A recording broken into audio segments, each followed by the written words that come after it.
Hello साथीहरु, आज चाहिँ हामीहरु जाँदैछौँ राति हुँदै बुढाबुढी मिलेर गुड्डी मेलामा भनेर।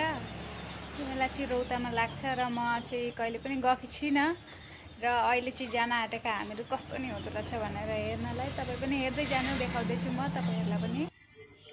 गाइस, हामीहरु चाहिँ स्कुटीमा जान आँटेका किनभने छेउमै छ नि त, त्यही भएर। र हामीहरु चाहिँ जाँदैछौँ। यो मेला चाहिँ रामनवमीको दिन लाग्छ र म चाहिँ गएकी छिन। अब यो फर्स्ट टाइम गएकी, कस्तो हुँदो रह हेर्नु पर्यो भनेर।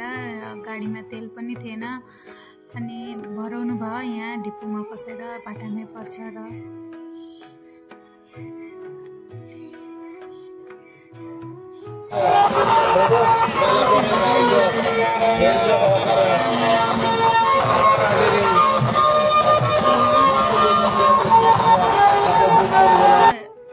बाबुले लिएर बसेका रहेछन् अनि लु पहिले चाहिँ सब्जी बजारै गरौँ भनेर भइसक्यो भने फेरि भेटिँदैन घुर्दा घुर्दै।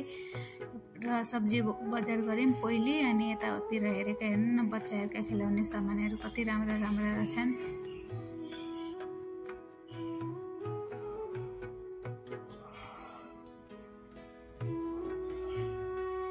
यहाँ चाहिँ बाबुको लागि भनेर गाडीहरू हेर्दै रे थोरै दाम भन्दैन, राम किन्नै सकिँदैन केही पनि। र हेर्दैछौँ यहाँ के सामानहरू आएका रहन् भनेर। गाइस, तपाईहरु पनि यहाँ जानुहुन्छ भने चाहिँ त्यहाँ 20 टके भन्दै सबै सामानहरू, कानकाहरू, सबै इयरिङहरू राखेका हुन्छ नि, त्यो चाहिँ एकदमै नराम्रो रहेछन् के। दाम मात्रै कम्ती होइन, एकदमै नराम्रो रहेछन्। र मैले त केही पनि लिन, घुराइ मात्रै भयो यस्तो होइन। गएका अब हेर्नलाई कस्तो नि हुन्छ, के आउँछन् सामानहरू किन्नुला धेरै भनेर गएकाहरू त केही नि राम्रो आएको रहेछ, राम्रो लागेन मलाई चाहिँ। अनि त्यतिर आएका चाहिँ टिकट कसले खेलेर राम्रो लाग्छ यो चाहिँ हामीले चाहिँ लु न त एउटा खेलौँ भनेर हेरेका अरे।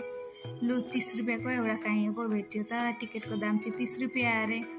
अनि यहाँ चाहिँ यो हानेर लगाउने पनि रह, यो चाहिँ हेऱ्यौँ मात्रै, खेलिनौँ हामीले यो चाहिँ।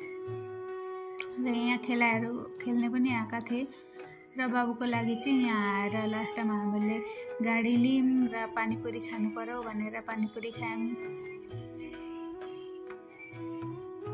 अब चाहिँ हामीहरू निस्किसकेका मेलाबाट।